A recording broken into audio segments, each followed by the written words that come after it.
Happy Friday! I'm back to read the very last chapter, I promise, of Lincoln's Grave Robbers. This is like a bonus chapter that they added on, and it's titled Body Snatcher Bonus Section. We'll never know what body-snatching stories Sveggles told Mullen and Hughes during their meeting at the Hub, described on page 85. But given his criminal past and shady friends, Sveggles may well have known of some of the more famous ghouls of the Midwest. Actually, body snatchers didn't like to be called ghouls. They preferred to be known as resurrectionists. Sveggles may have spoken fondly of the notorious William Cunningham, who worked the bone orchids in and around Cincinnati. Cunningham was a wagon driver by day. At night, he dug up dead people. He had the whole thing down to a science. First, he dug a small hole, just 2 feet by 2, right above the coffin. He broke open the box and slid hooks under the fresh corpse's arms. Using ropes and brute force, he then hauled the body out of its box and up to the surface. Cunningham stripped off the stiff's fancy burial outfit and dressed it in well-worn, everyday clothes. Then he sat the cold body next to him in his wagon and drove from the cemetery toward one of the city's medical colleges. A doctor who occasionally bought bodies from Cunningham recalled seeing the body snatcher returning from one of these late-night trips. There was a corpse sitting in the buggy on the seat beside him, the doctor said. The corpse was dressed up in an old coat, vest, and hat. Cunny held the reins in his right hand while he steadied the corpse with his left arm around the waist of his silent companion. It didn't look quite right, Cunningham knew. So whenever everyone walked by on the street, Cunningham turned angrily to his passenger and slapped him on the cheek. "Sit up," he shouted. "This is the last time I'm going to take you home when you get drunk. The idea of a man with a family disgracing himself this way." Cunningham was shot a couple of times by angry relatives of the dead, but that didn't slow him down much. He dug up and sold so many corpses he became known as the Prince of the Ghouls. Shortly before his own death in 1871, Cunningham sold his own body to the Medical College of Ohio for $5. That's crazy. Then there was Dr. Joseph Nash McDowell, one of the most respected experts on human anatomy in the Midwest. When McDowell wanted a body, he cut out the middleman. Instead of paying a resurrectionist, he recruited a few medical students and they did the job themselves. One day, McDowell learned about an especially interesting corpse, that of a girl who just died of a rare disease. Desperate to dissect and study the body, the doctor and 2 students dug it up and snuck it back to their school. But the girl's family immediately discovered the theft. A bunch of them grabbed guns and headed for McDowell's lab. McDowell was determined not to lose that corpse. He sprinted into his dark dissecting room with a lantern in his hand, lifted the light body with his other hand, and headed for the stairs. "I had ascended 1 flight of stairs when out went my lamp," McDowell recalled. "I laid down the corpse and restruck a light. I then picked up the body when out went my light again. I felt for another match in my pocket." Finally, stashing the body in the attic, the doctor raced down the dark stairs. As he passed a window, he heard 2 men talking on the street below. One had a shotgun, he remembered, the other a revolver. Just as McDowell reached the door of his dissecting room, someone lit a lantern at the bottom of the stairwell. 5 or 6 armed men started up the stairs. McDowell darted into the room and shut the door. There were several operating tables in the room. On most were corpses covered with sheets. As heavy footsteps pounded the stairs, McDowell dove onto the table that had held the young girl's body only minutes before.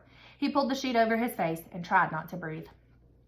The men came in with guns and lanterns. They uncovered one body. "It was that of a man," McDowell said. Then they came to 2 women with black hair. The girl they were looking for had flaxen hair. Then one of the men pulled back the sheet over Dr. McDowell. "Here's a fellow who died in his boots. I guess he's a fresh one." The doctor lay still like stone. The man dropped the sheet back over his head. Moments later, the searchers left the room and hurried back down the stairs. McDowell waited until the coast was cleared, then sprinted out a back door. He returned to the college the next morning and retrieved his prize from the attic. "We dissected the body," he said, "buried the fragments, and had no future trouble." Body snatching was dangerous business, but many doctors were willing to accept the risk, just for the right specimen. "I was one of 4 who had agreed to exhume the body of a man of immense size," a doctor named Marmaduke Burr Wright recalled of one of his many memorable visits to the graveyards of Cincinnati. With picks, shovels, rope, and a large sack concealed under long coats, the men walked down dark roads to a cemetery behind a small church. Crouching in the building's black shadows, they looked out at the graves. There was a problem. lantern light still streamed from the windows of surrounding houses. The light bounced off the stone graves, giving the bone orchard an eerie gray glow. The men wrapped their jackets around themselves and waited. Over the next few hours, one by one, the lanterns went out. Then Dr. Wright's team got to work. One man guarded the front gate to the cemetery. Another stood near the back. Wright and the fourth man started shoveling up the loose soil of a fresh grave. They quickly dug down to the top of a wooden coffin. Wright jumped into the hole, brushed away the dirt, and inspected the box. Thick wood, he saw, held together with quality screws.